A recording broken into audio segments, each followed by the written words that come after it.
Assalamualaikum warahmatullahi wabarakatuh. Selamat pagi lagi menjelang siang. Hari ini tanggal 14 Mei 2024. Kita kembali membuat resume fundamental saham dari laporan keuangan triwulan 1 2024. Pembahasan kita kali ini adalah MCOL atau Prima Andalan Mandiri.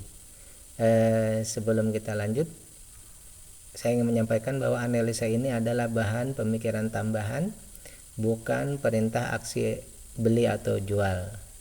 Dan ini adalah sebagai bahan edukasi ya.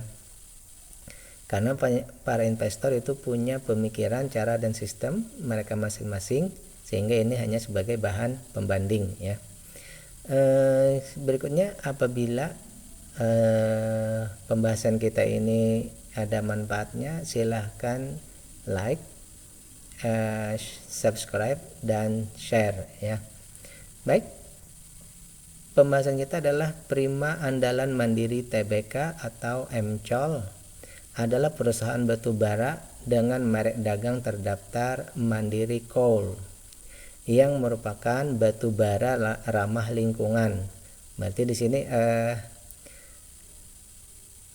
kelebihannya adalah batu bara ramah lingkungan karena kandungan abu dan sulfurnya yang rendah, sehingga aman untuk digunakan sebagai bahan bakar pembangkit listrik. Terpercaya dengan pelayanan terintegrasi yang memiliki misi untuk menjadi yang terdepan dalam memanfaatkan kekayaan sumber daya alam demi masa depan yang lebih cerah. Ya, itu menurut sumber yang kita dapatkan dari Stockbit ya. Baik, ini data yang kita dapatkan. RUPS-nya sudah dilaksanakan pada tanggal 26 April 2024 ya. Jadi RUPS-nya sudah dilaksanakan dan diambil keputusan kemarin bahwa dividennya secara keseluruhan untuk usaha 2023 itu adalah 680 rupiah ya, 680 rupiah keseluruhan. Kemudian sudah dibagikan dividen interim itu di sekitar bulan Desember kalau tidak salah ya, Desember 2023 250. Jadi masih ada pembagian lagi yaitu 430. Namun ya, hari ini adalah hari, kalau tidak salah hari ini sudah hari X date ya. Hari ini adalah hari, kalau kita membeli hari ini maka kita sudah tidak dapat lagi dividennya ya. Kemarin baru kita, kalau kemarin kita dapat dividennya ya. Baik, kalau berdasarkan EPS di kuartal 4 itu 989 ya. Oleh karena sehingga DPR-nya itu 68,83%.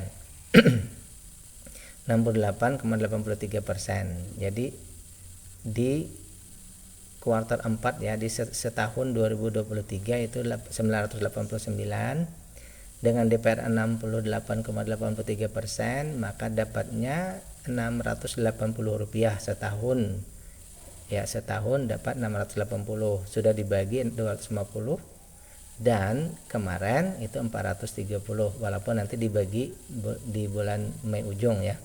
Tetapi untuk pembelian hari ini sudah tidak dapat lagi dividennya ya. Baik, sekarang kita bahas di kuartal 1 2024-nya. Kuartal 1 ini data kuartal 1 ya. Sekarang kita hapus dulu data untuk di 2023. Oke, kita hapus dulu. Nah, dari data yang kita dapat di kuartal 4 itu 989 dan di kuartal 1 2024 itu IPS-nya 832. Berarti ada penurunan pendapatan ya, ada penurunan pendapatan sekitar Rp157 penurunannya ya.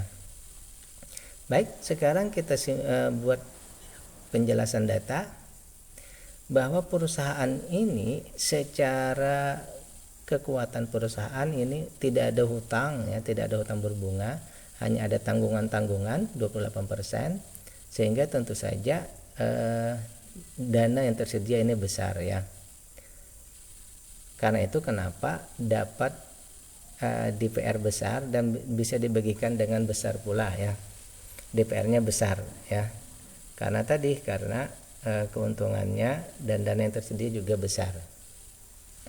Baik, itu dari segi ketahanan perusahaan. Kemudian saham yang bisa ditradingkan ini kecil ya, hanya 10% yang beredar di masyarakat.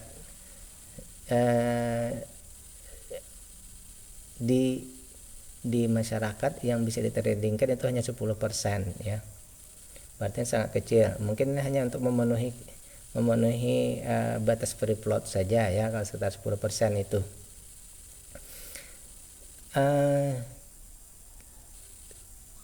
Yang jadi concern itu hanya satu, bahwa perusahaan ini berada di batas ambang bertumbuh wajar, tetapi dia sudah 98% di atas harga bukunya. Ini kalau kita boleh tandai, ini sebenarnya kita masuk ke merah aja sebenarnya. Berarti perusahaan ini sudah bertumbuh lamban istilahnya ya, bertumbuh lamban. Jadi untuk perusahaannya menjadi besar lagi, ini mungkin agak sulit untuk menjadi lebih besar lagi perusahaannya ya. Tetapi dari segi valuasinya di harga sekarang dia masih diskonnya 37%, termasuk murah ya, termasuk murah. Perusahaannya yang bertumbuh, tapi nilainya ya bisa saja lebih tinggi ya. Mungkin perusahaannya untuk menjadi besar lebih sulit, tetapi harganya mungkin bisa saja lebih tinggi ya. Oleh karena itu saya menyimpulkan bahwa menurut saya perusahaan ini bisa ya, bisakah beggar, bisa ya.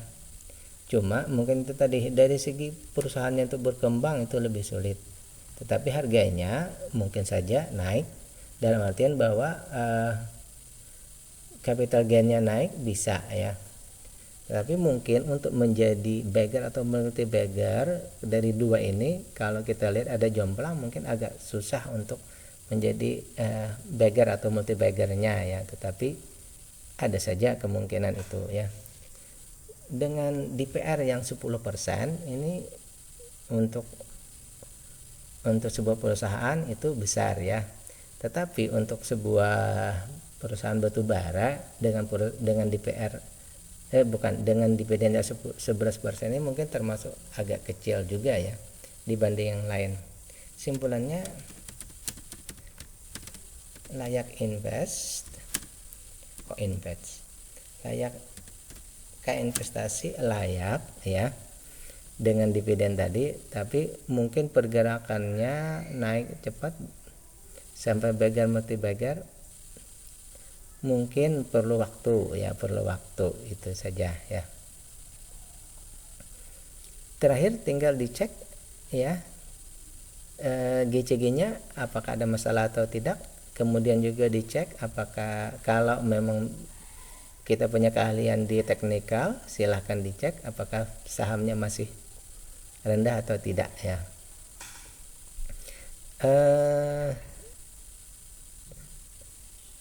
Demikian pembahasan kita kali ini. Sekali lagi, kalau misalnya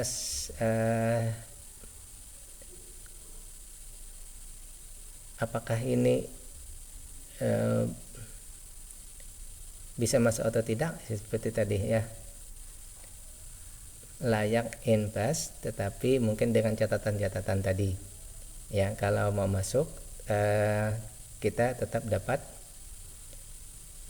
dividennya yang besar, tapi untuk misalnya naik dengan cepat, kita belum bisa memastikan, belum tahu bahwa bisa masuk naik cepat atau tidaknya ya untuk capital gain-nya ya. Oke, demikian. Bila taufiq wal hidayah. Assalamualaikum warahmatullahi wabarakatuh.